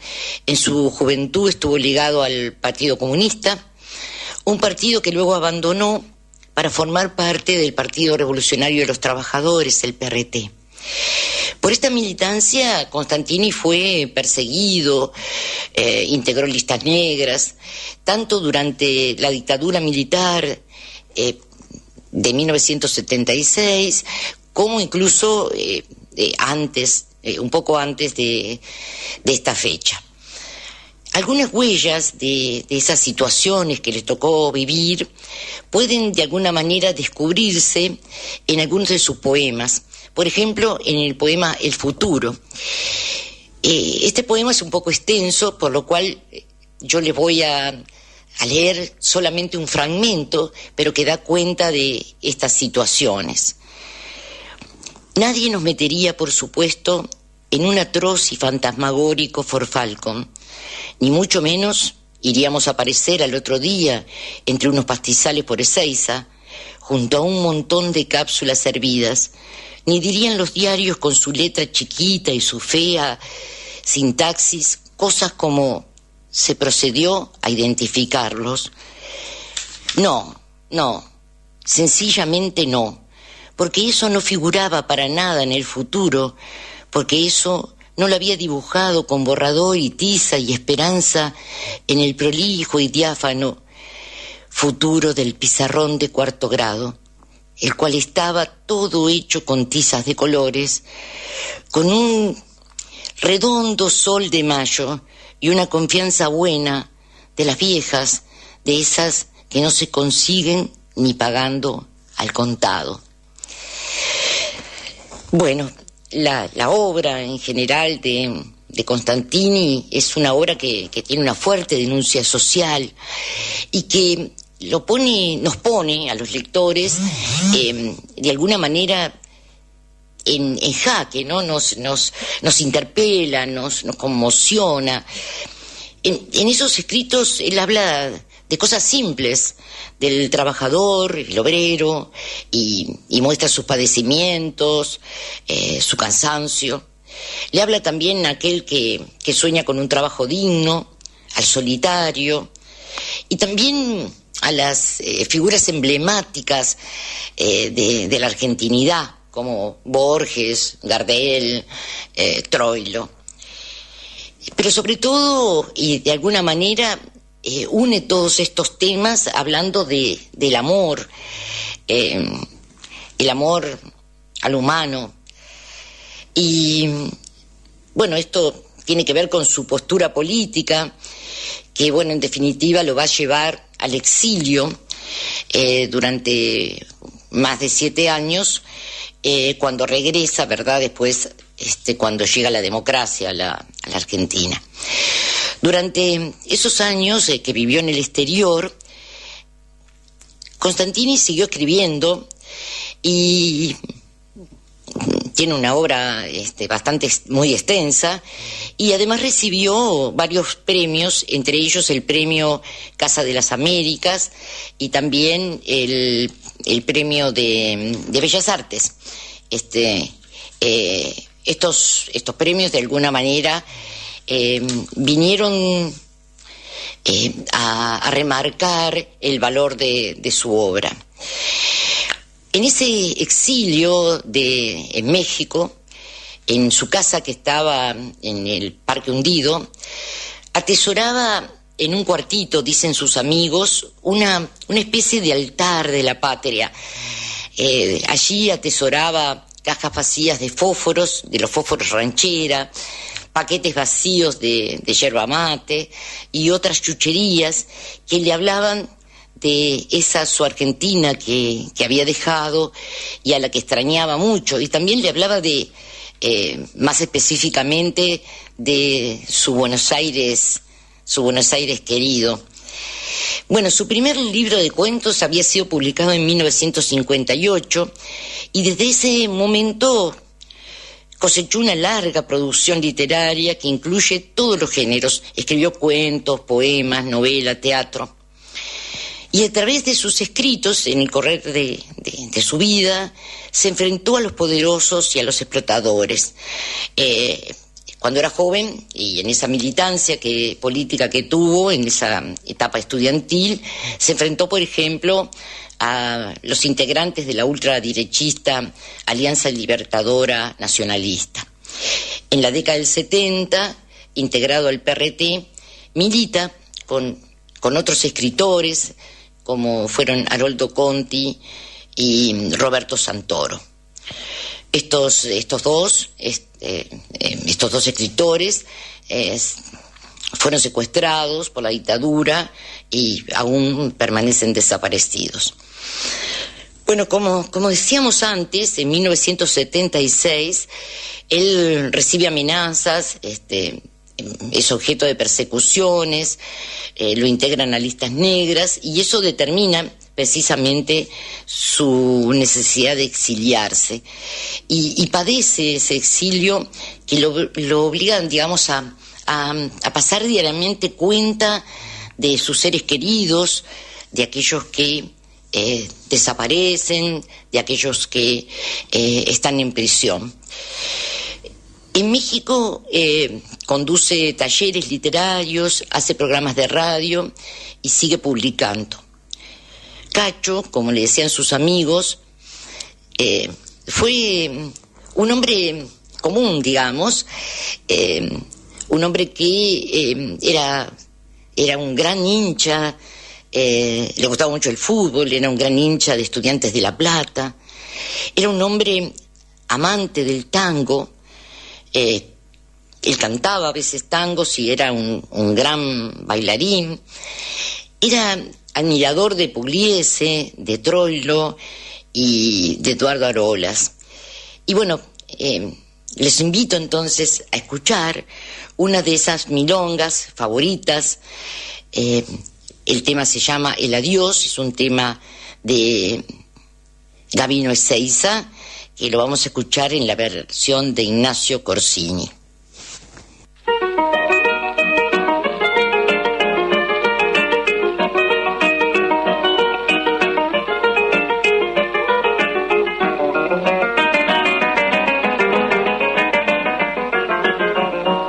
Buenos Aires de mi amor, oh ciudad donde he nacido, no me arrojes al olvido, yo que he sido tu cantor. De mi guitarra el rumor recogió en sus melodías,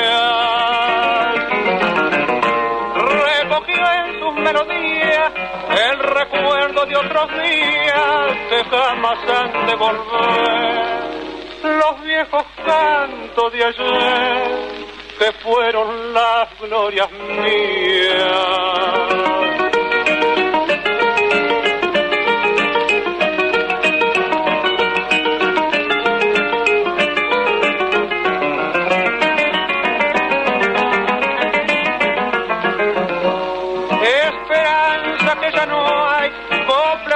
ríos ardientes, la diana de los valientes volviendo del Paraguay. Canto de patria pero hay que en la guitarra argentina, que en la guitarra argentina melancólica se inclina para decirles adiós, mientras se apaga la voz de las milongas de Alsina.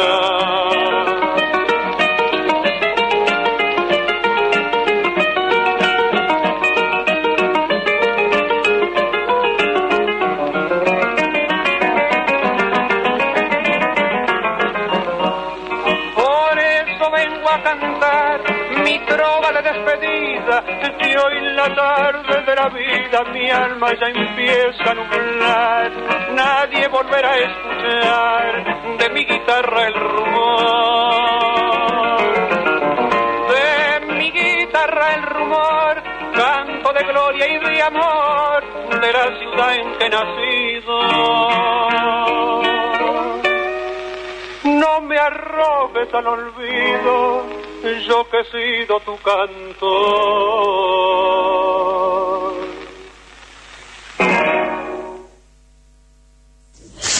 Hablar de Constantini es hablar de un escritor con una amplísima y reconocida bibliografía. Solo para citar algunas de sus obras, podemos mencionar Un señor alto, rubio, de bigotes, de 1963, Más cuestiones de la vida, Háblenme de Funes, El libro de Trelew, De dioses, hombrecitos y policía, que es una verdadera alegoría de la represión en la Argentina, del 76 en adelante, Una vieja historia de caminantes, y también La larga noche de Francisco Santos, una obra de 1984, que también está situada o ambientada, digamos, durante la dictadura cívico-militar.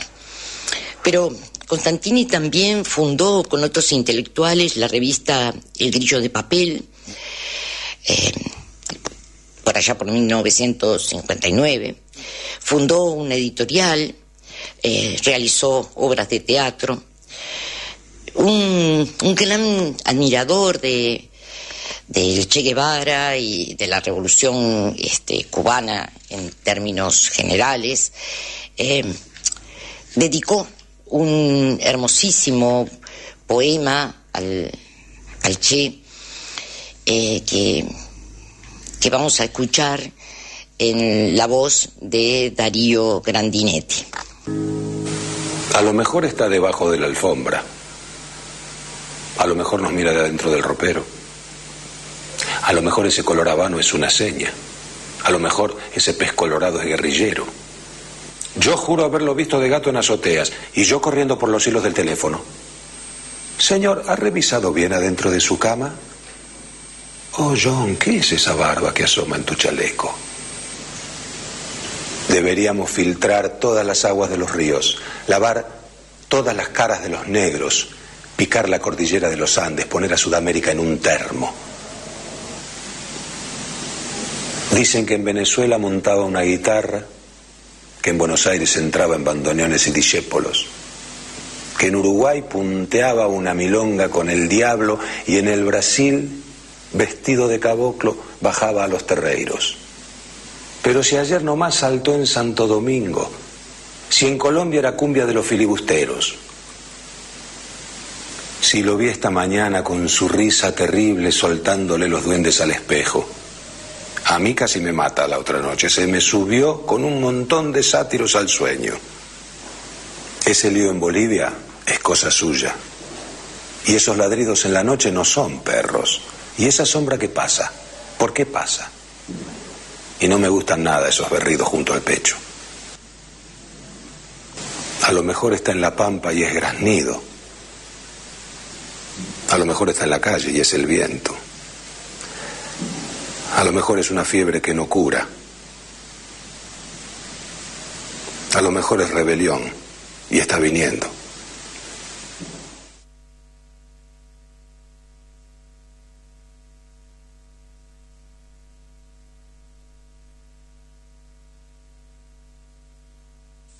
Bueno, para completar esta, digamos, semblanza de Constantini, debemos referirnos de alguna manera a que este escritor argentino pertenece a una generación de escritores que junto a su vocación por la pluma, digamos, por la escritura, eligieron también ser protagonistas de su tiempo, participar de la revolución, luchar por una vida plena.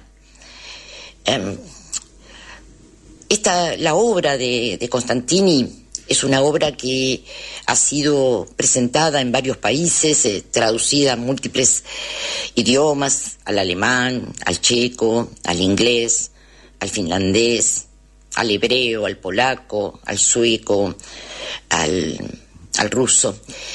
Y sin embargo, no ha tenido demasiadas reediciones en la Argentina, y bueno, tal vez no sea en el país uno de los escritores más conocidos, a pesar de ser un escritor muy, pero muy importante.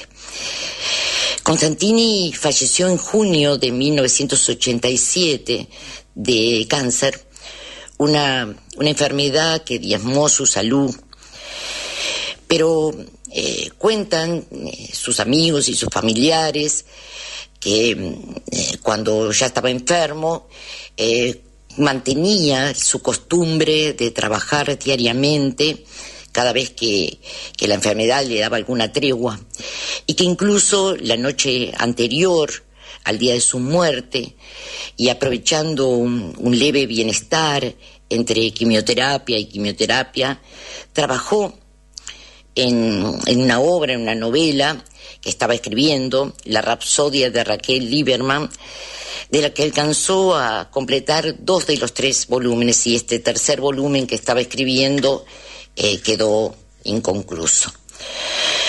Bueno, Umberto Constantini, Cacho, es un escritor que podríamos decir fue a la vez porteño y universal.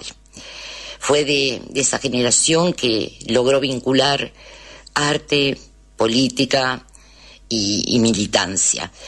Y dejó una obra de enorme hondura, preciosamente simple, una obra que de alguna manera nos abraza y nos interpela a través de su vida, de su experiencia vital y de su pasión por la escritura. Bueno, de esta manera espero haber presentado a Umberto Constantini para aquellos que no lo conocían, y ojalá esta presentación sirva para que muchos se acerquen a su obra, que es realmente una obra de una enorme calidad. Bueno, me despido hasta el lunes próximo, que ya retomaré la comunicación directa y no a través de una grabación. Así que bueno, hasta la semana próxima.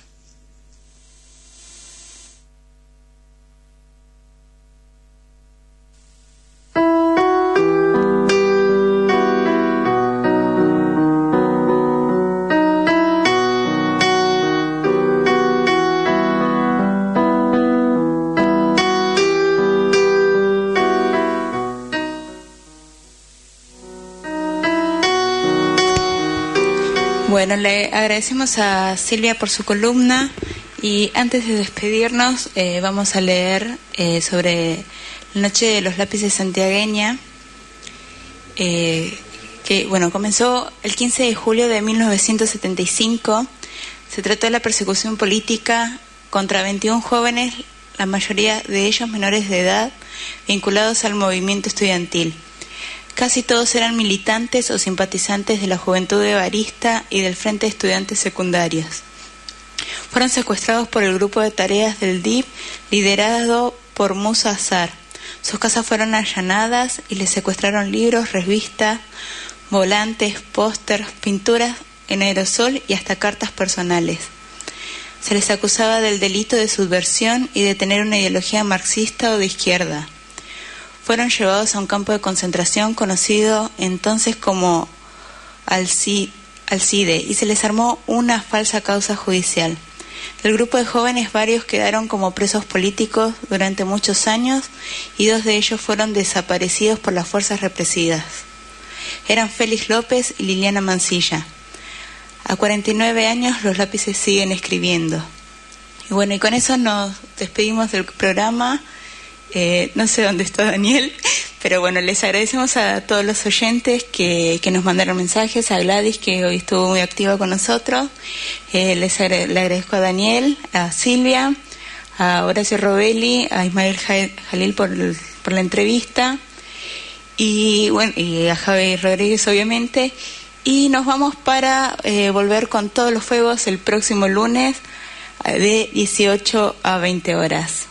Que tengan una buena semana.